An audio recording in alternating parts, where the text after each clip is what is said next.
आज लक्ष्मीपूजन आहे आणि आम्ही दोघी लवकर उठलोय। मग मी डिटॉक्स वॉटर पिऊन घेतलं आणि तुम्ही बघू शकता काय फरक नाही वाटत आहे। मग मी निकूसाठी डाळ खिचडी बनवते, त्याच्यात फक्त भात डाळ आणि हळद टाकते। ज्यांच्याकडे डॉग आहे त्यांच्यासाठी खूप इझी रेसिपी आहे, 3 शिटीमध्ये रेडी। मग मी मिसल खाऊन घेतली आणि झोपली होती, ती डायरेक्ट संध्याकाळी उठली आणि तुम्ही माझं आउटफिट बघू शकता। मग बाहेर जाऊन बघते तर खूप म्हणजे खूप पाऊस पडत होता।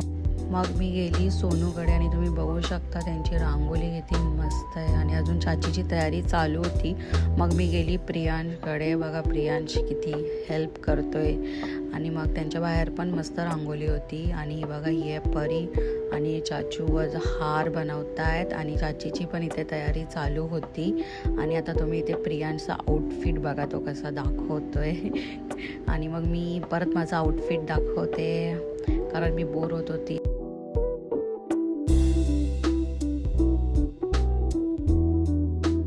मग आमची पण पूजा झाली आणि मग आम्ही गेलो बाहेर फटाके लावायला। गाईस खूप जास्त पाऊस पडतोय आणि आम्हाला फटाके वाजवायचे।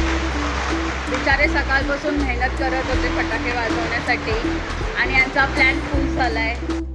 हे तर मी ना व्हिडिओ बनवली होती पोस्ट करण्यासाठी, तीच मी टाकली आहे कारण ज्या फोनमध्ये व्हिडिओ काढल्यात तो फोनच खराब झाला, त्याचा डिस्प्ले गेला। So bye.